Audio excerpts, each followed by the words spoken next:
You know, I found Islam but no Muslims. Now, I say that's how I used to feel. Now I'm not so sure. Because when now I look at the West, unfortunately, I'm beginning to see many of those negative qualities actually beginning to happen. Okay?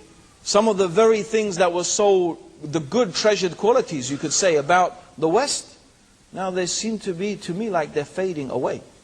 You know, and I especially have to say with this neoconservative movement, you know, headed by George Bush and followed by the Trinity, I call them, Blair, Bush and Howard, okay?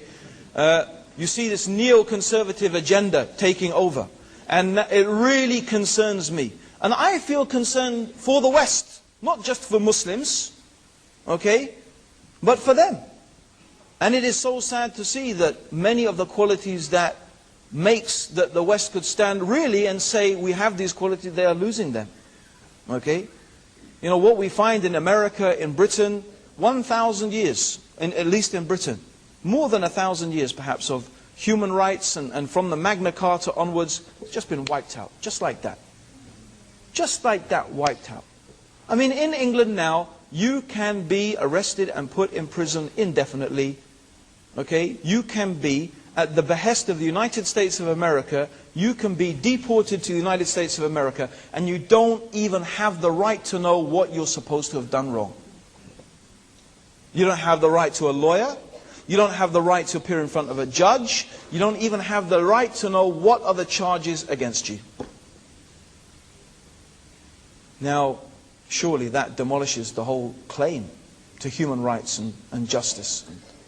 You know, so I'm reaching a stage where I'm beginning to feel a bit, nervous. Maybe there will be an exodus, I don't know, from the Muslims. Maybe things will get too tough. I believe there is an agenda at the moment. I don't want to go on too long about this, okay? But I do believe that we could really simplistically, and this is just for analysis, divide the Western world into two groups of people. The people who really believe in what we could call the liberal ideal. They believe in liberalism. They believe in multiculturalism. They believe in the idea of societies and religions living together, okay, in society. And they really do believe in those things. And there's many people, young and old, who stick to those ideals. We just need to see the 2.5 million people in England. It was amazing to see it. 2.5 million people who came to demonstrate against the war in Iraq. In Milan, nearly 5 million people. These are perhaps some of the biggest demonstrations that we know in history. Okay? So there is this broad, this broad group of people, who really still believe in these ideals. But there is another ideology that is coming to the fore.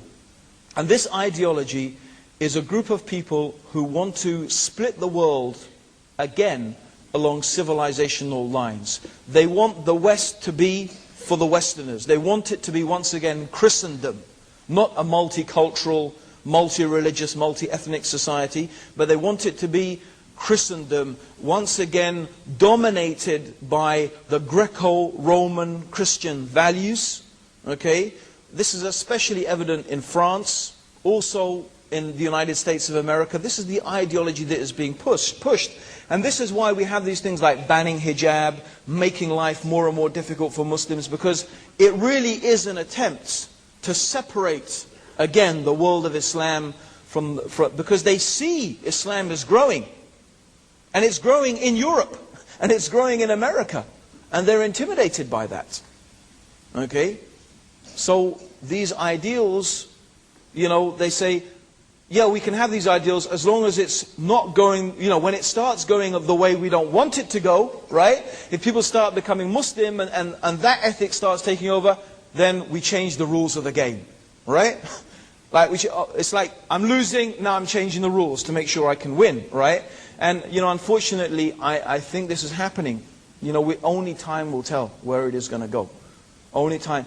But I have to say, sorry to go on, but I do have to say to the Muslims something very important to my Muslim brothers and sisters. Okay? I believe that this is what is going on. You have not felt it yet in New Zealand, strongly. We were living in cuckoo land in England. right? We're not anymore. Now we're tasting it. Okay, I hope it doesn't happen here.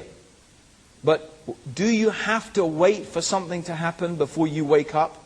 Do you have to wait for something to happen before you realize that you can't live in the West like semi-ghettoized communities, living in ghettos, not communicating, not interacting, not sharing with people your experience of what Islam is and what it means? You know, you have to reach out. You have to let your neighbors know who you are. You have to invite them round to your house. Tell them about yourself.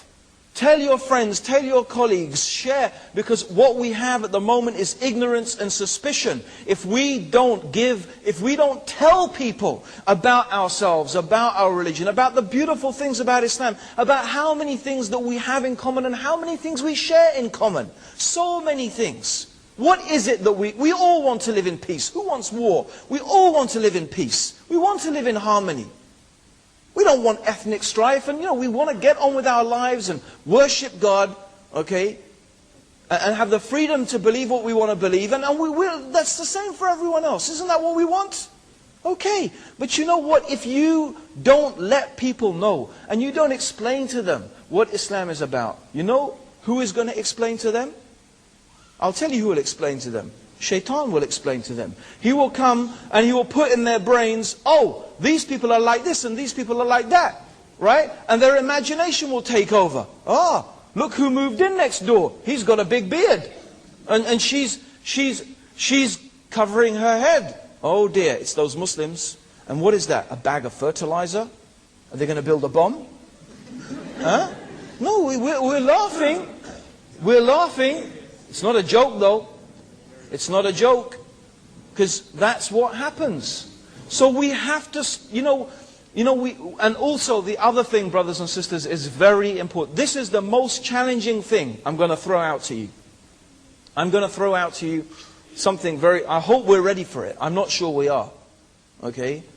But we have to get rid of our cultural baggage. We have to. Okay? We have to start realizing that Islam, we have to start knowing the difference. And it's challenging. But what is the difference between Islam and culture? Okay? Many of us just think that what we do and what our parents did and what our grandparents did is Islam. No. The fact is that some parts of it are Islam, maybe many parts of it are Islam. But believe me, some parts of it are Hinduism, some parts of it are tribal customs, some parts of it are all sorts of things. They're things that we have put ourselves from our culture and our mind.